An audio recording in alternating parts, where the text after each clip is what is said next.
It's a Top Dice tutorial.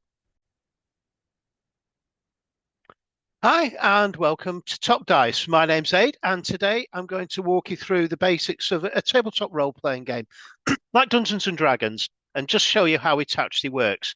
Now, in this particular video, because of Dungeons and Dragons' popularity, I will stick mainly with that particular game, but there are hundreds and hundreds of different role-playing games that you can get involved with.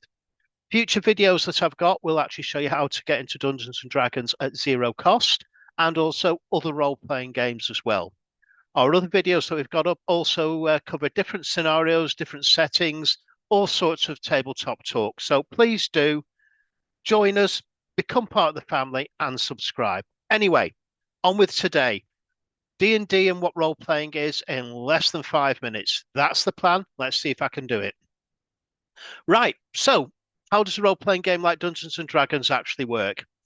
If you've ever seen people gathered around a table with character sheets, funny shaped dice, and lots of laughter going on, and wondered, well, what's going on there? This should hopefully give you a bit of a clearer picture. A role playing game is, at its heart, a collaborative storytelling experience. You and your friends create characters, imagine a world together, and make decisions as those characters. It's a blend of acting, improvisation, problem solving, and shared creativity. Unlike a board game, there isn't a fixed path or a single way to win.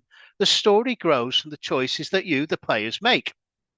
Now, one person at the table takes on a special role, the Dungeon Master, often called the DM.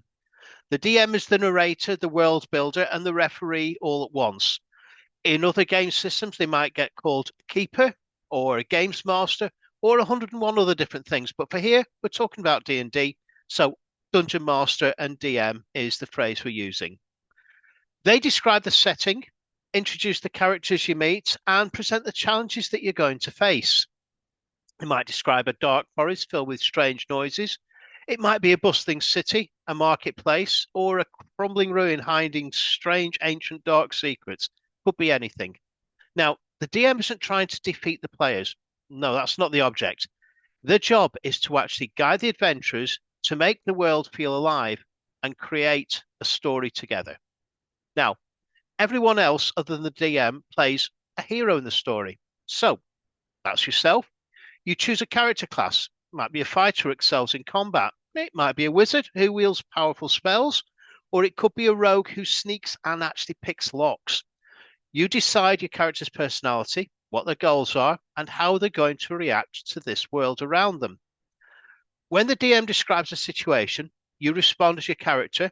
Maybe you want to investigate a mysterious symbol, negotiate with a suspicious guard, or even charge into battle against a group of goblins. The fun comes from choosing your actions and seeing how this story is going to evolve. But how do you know if the character succeeds at what they're trying to do? Now, that's where the rules and the dice and the Dungeon Master comes in.